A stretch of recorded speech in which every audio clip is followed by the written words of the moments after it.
everybody. Welcome back to Medical Mamas. This is our series where we are speaking with physician moms and some of their experiences in this time of coronavirus and as well as the current social state here in the country. I am here today with one of my good friends from residency, Dr. Noori. Say hey.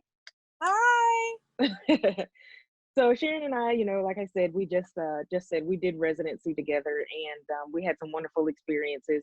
And so I'm so happy that she is here today, speaking with us about some of her experiences as of late. So Sharon, just kick us off. Tell us a little bit about who you are and what your life was like before, the coronavirus. Thanks, Erin, for having me. So, as Erin mentioned, I am a breast surgical oncologist. I work in the Central Florida area. I've been here for about 6 years. I am a single mom. I have 50% custody of my two daughters, Lily and Violet, who are 4.5 and 3 years old. Essentially, such cuties. yes. They're a bit crazy too.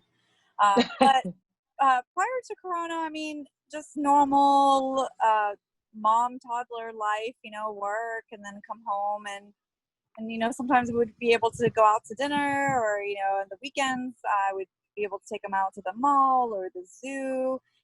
They were just getting to the age where I was beginning to take them to the theme parks in Orlando since we're only about an hour and a half away.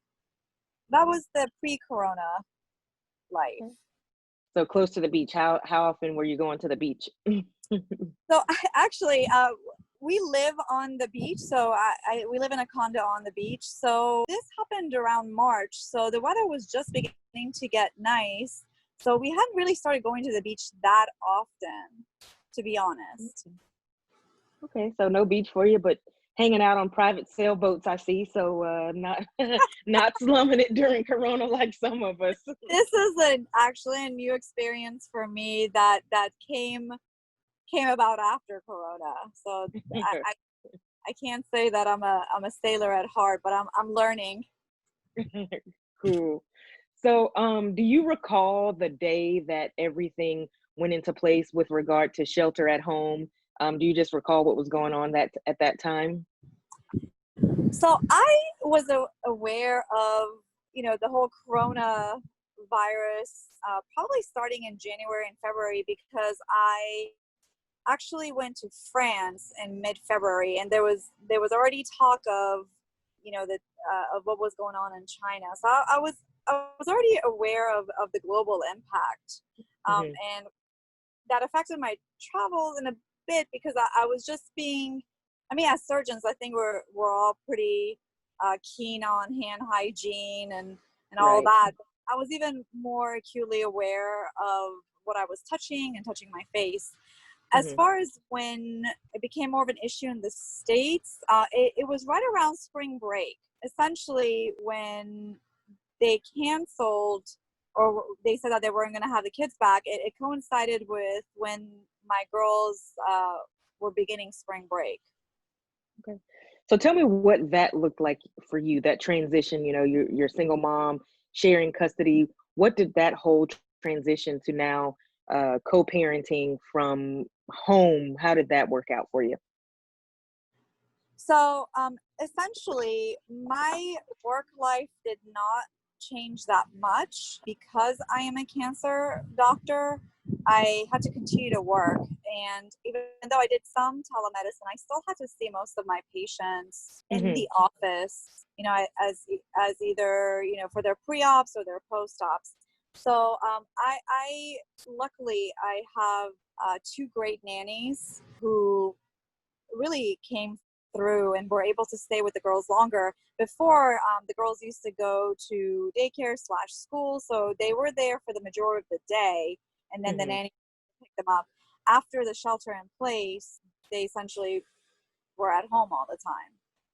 Okay. And I think their father, actually, it may have been more difficult for him because he doesn't have nannies, so he had to come up with some creative ways of being able to take care of the girls at home while he had to go to work because he's also a surgeon. Sure, sure. And, what was that experience like for the girls? Did they seem any different, at all as far as how they felt things were going, or just par for My, the course for them?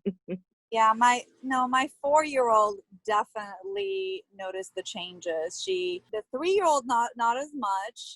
I think they were just happy to be home and get a little bit more screen time. But Yeah. Lily definitely picked up on the conversations around her.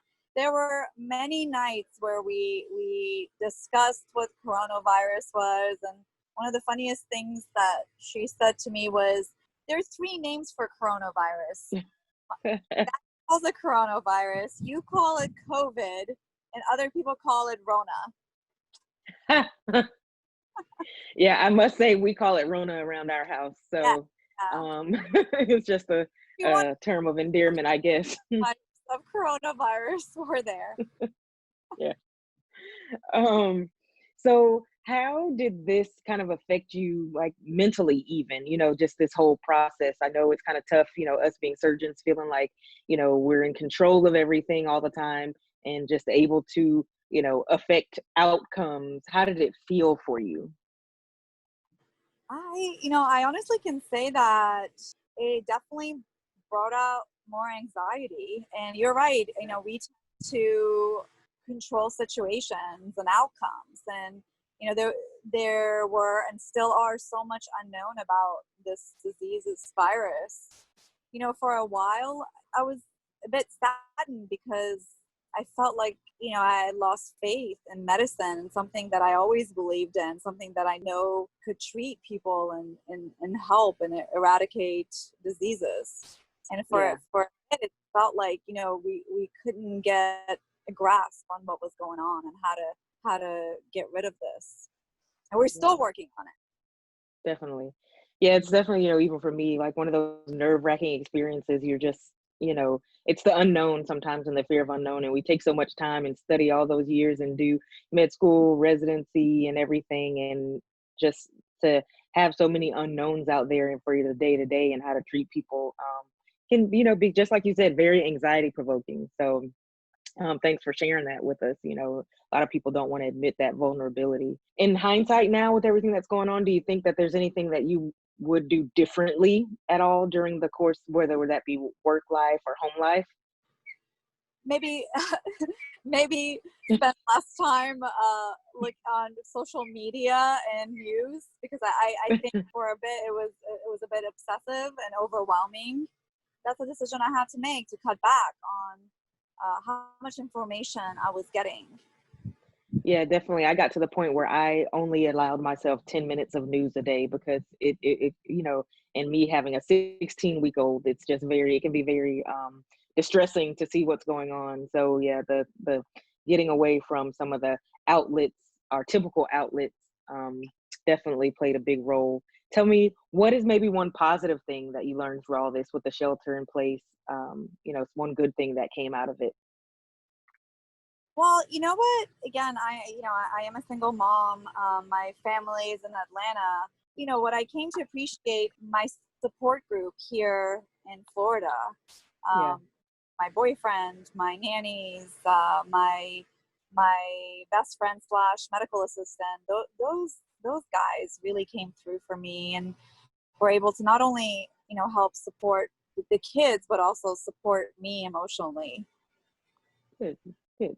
Yeah, I think also, just turning towards family and not trying to be superwoman, super mom. Those are the things that you really realize. I do want to switch gears just a little bit because we're essentially facing two pandemics right now. I think one of the things that the coronavirus did kind of expose is a lot of the disparities in healthcare that can be in many ways has been institutionalized and like on a more structural level, um, rooted from several years back. And now with the recent killings of Ahmaud Arbery and Breonna Taylor and George Floyd, I think we're seeing and experiencing the level of disparity and racism and just inequality on so many fronts in the United States. So tell me, how has that affected you in your daily life? Added that on to the other pandemic, because I think racism is truly a public health problem, just like coronavirus. Absolutely, absolutely. I have an interesting perspective on all of this, as you know, because I am Middle Eastern. I'm from Iran. I was born there. However, I grew up in the States, and I have a very Caucasian appearance. So I have witnessed a lot of racism and prejudice because people feel very comfortable saying those kind of things around me, and that's been, through my childhood and adult life. Secondly, I went to a historically Black medical school, Morehouse School of Medicine. So Mhm. my closest friends, my colleagues are Black. So I'm also very sensitive to this topic. Yeah. And so I'll share with our listeners an experience that I had with you while we were in residency. I remember us going to the mall, a very prominent high-end mall, and we were in a store. And I will say the name. We were in the BCBG store in the mall at Millennia. Yep, the mall at Millennia. And we both went in one day. I think you went in a little bit ahead of me because I was in another store first. We had just come out of another store, and you went in a little bit ahead of me. And when you went in, you had a lot of attention. It was a slow day, and so you got a lot of service. I came in a little bit after that, and I wasn't greeted. I remember there was an elderly lady, that, I mean, unfortunately, she seemed to be disabled and everything, but, they almost broke their necks to go greet her and ask her and help her. But, and they actually almost pushed me over to get to her at one point and still never spoke to me. And, I proceeded, I talked with you and picked out a few things and went into the dressing room, and we were in there together going back and forth and still wasn't getting any service. And I was, I was pretty upset, and I just left. And when I left, you then told me afterwards that you basically gave them the what's the what, that, hey, you just let a surgeon walk out of here because of your prejudice, because of your assumptions about, how I look. And I just wanted to, I know I thanked you then, but I wanted to also publicly thank you now for speaking up, for me, because in so many ways, me saying it seemed like it was in vain. Me addressing it, I always felt like sometimes people were like, oh, you're just saying things. And so you seeing it firsthand and actually saying something about it, I just want to thank you again, for you being that ally for me. I love you. I love you too. Um, so, having those experiences, I know, growing up here in the Atlanta area, going to Morehouse School of Medicine, and again, like you said, having that Caucasian appearance compared to a lot of your family who, look, traditionally, Iranian and Persian. And I've enjoyed many a Persian New Year with you and your family. Um, so tell me what types of conversations that you plan on having, with your daughters in the future, with Lily and Violet. You know, it's interesting because I've given them Black dolls. I've given them, dolls that are, brown skin. And I think just exposing them at a young age that, their friends, their toys, it doesn't always have to look like them. But I think Yeah. it's the small things we do.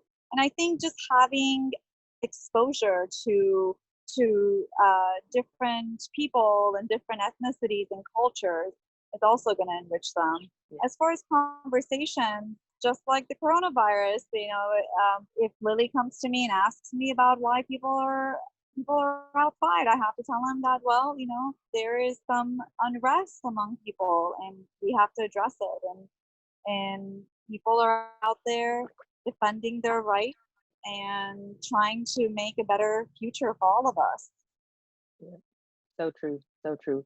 Yes, I think, exactly what you're doing is so important. And I think many people of all ethnicities, need to do that, because the toys that our kids play with, everything is stimulating to our children, everything they see. And so when they see a certain thing over and over and over, they're going to assume that mommy and daddy are giving them the right things to pick out, the right toys to play with, the right books to read. And so, if that's all they see and that's all they're exposed to, then of course that's what they're going to choose because that's what they've been trained to do. So I applaud you for, starting very early with your girls, showing them other toys and other, ethnicities and things like that, because number one, it's part of their history as well, even though I know they're very fair skinned like you. But, I just think it's very important that we start at a very young age because you can't be what you can't see, but you also just don't understand what you don't understand when you're little. And so as long as you're raised and brought up in the forgiving light, then I think that, will make a huge difference for all of us in the future.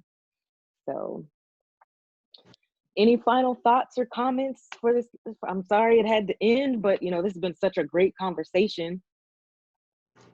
No, I mean, yeah, you're right. There's both pandemics, both issues that have occurred in the last few weeks has demonstrated this disparities in our society, this country, in this great country, which with lots of opportunities. And we won't see drastic changes as far as the racial disparities are concerned, but every little step I think in the right direction will help. And we just can't forget. We can't just let the next issue, shadow what's going on. Definitely. We have to keep this topic in the forefront. Keep doing what you're doing. Keep being an ally. Follow us on Twitter, guys, at CoronaMama1. That's at CORONAMAMA 1. Thanks for this edition of Medical Mamas. Bye. Bye, Sharon.